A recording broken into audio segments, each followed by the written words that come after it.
La parole est à Madame Maryse Carrère pour le groupe RDSE.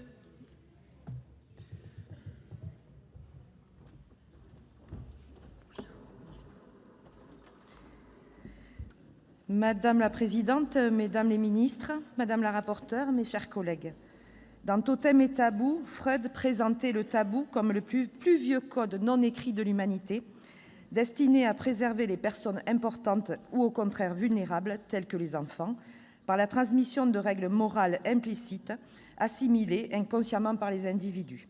Si l'inceste figure parmi ces interdits universels, force est de constater que la seule existence de ce tabou n'est pas suffisante pour empêcher la transgression de cet interdit. Dans nos sociétés contemporaines, différentes lois pénales ont donc explicité ces interdits et ont progressivement protégé les mineurs de violences sexuelles dont ils peuvent être les victimes. Les différentes auditions menées par notre groupe de travail, piloté par notre collègue Marie Mercier, ont permis de souligner la nécessité de parler de ces violences particulières et de l'importance de les faire sortir de la zone d'ombre où le tabou les maintient parfois. C'est pourquoi, de façon générale, nous nous félicitons de toutes les occasions données aux législateurs d'évoquer les violences sexuelles commises sur mineurs, dans l'espoir que les débats tenus dans cet hémicycle servent de caisse de résonance et participent à la prévention de ces actes que nous appelons de tous nos voeux. Je voudrais à ce titre rappeler, parmi les constats dressés par notre rapporteur, un aspect éludé par ce projet de loi, que sont les violences sexuelles sur des mineurs, par des mineurs sur d'autres mineurs. Comme le montre une étude à Paris, 44% des mises en cause pour un viol commis sur un mineur sont également mineurs.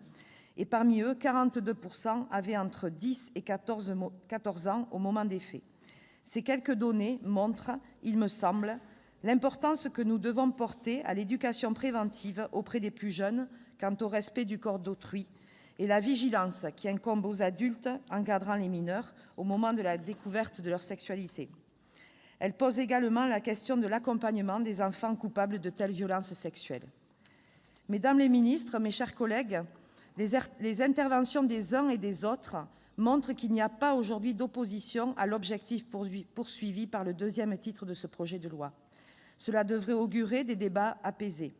En réalité, les seuls désaccords qui persistent concernent les modalités pénales de cette protection et la latitude accordée aux juridictions dans cette tâche.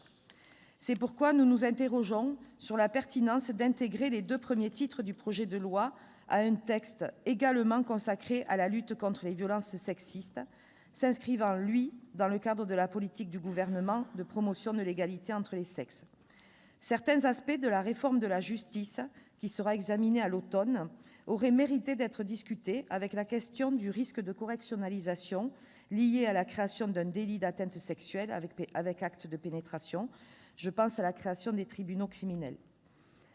Sur l'allongement du délai de prescription de 20 à 30 ans, je vous avais fait part de mon cheminement lors de l'examen de la proposition de loi adoptée ici le 27 mars dernier.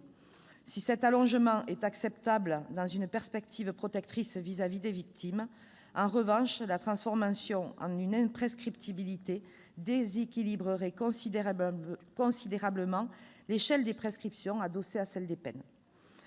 Concernant le cœur du projet de loi et la question de la fixation d'un seuil d'âge en dessous duquel une pénétration sexuelle commise par un majeur sur un mineur devrait être systématiquement regardée comme un viol, mon groupe est particulièrement partagé. La multiplication de seuils parallèles à celui déjà fixé par l'article 227-25 du Code pénal relatif à l'atteinte sexuelle est de nature à créer des confusions. Les exigences constitutionnelles et conventionnelles relatives à la présomption d'innocence ne facilitent pas la rédaction de cette disposition en raison de l'impossibilité d'établir de présomption en matière criminelle. D'un autre côté, il y a les arguments tout à fait compréhensibles des victimes mineures de violences sexuelles qui considèrent qu'une interdiction absolue aurait permis de mieux les protéger. Nous sommes donc majoritairement favorables à la rédaction équilibrée proposée par notre rapporteur, mais certains d'entre nous soutiendront la proposition d'établir un seuil à 13 ans. Il faut d'ailleurs souligner que ces deux dispositions ne sont pas contradictoires, mais complémentaires. Pour les autres dispositions du titre, comme l'article 2 bis C, Nous soutiendrons également les dispositions venant alourdir les peines en cas de non-assistance et de non-dénonciation des crimes et délits commis contre l'intégrité corporelle des mineurs de 15 ans. Elles reprennent là aussi nos travaux effectués par le groupe de travail. Enfin, nous tâcherons de nous inspirer de l'héritage discret mais décisif de Simone Veil au moment d'évoquer la lutte contre les violences sexistes. S'inscrivant dans la même maternité, ma collègue Françoise Laborde et les autres membres de la délégation aux droits des femmes ont formulé des propositions intéressantes visant à diversifier les outils de lutte contre les violences sexistes. Nous soutenons bien entendu les dispositions venant condamner les raids numériques.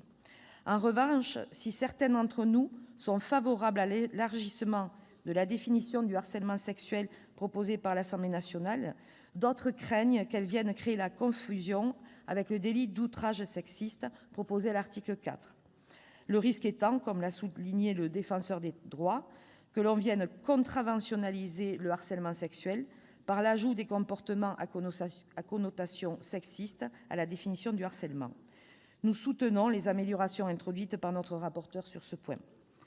Sur le nouvel outrage sexiste créé, si nous sommes en plein accord avec les objectifs visés de faire cesser ces comportements intolérables, nous sommes plus partagés en termes de réponse à apporter à ces agissements. La réponse législative que nous apportons m'apparaît difficilement applicable, puisque reposant en grande partie sur du flagrant délit. Pour conclure, le groupe RDSE, fidèle à sa tradition, votera selon ses sensibilités et selon le sort réservé à ses amendements. Je vous remercie.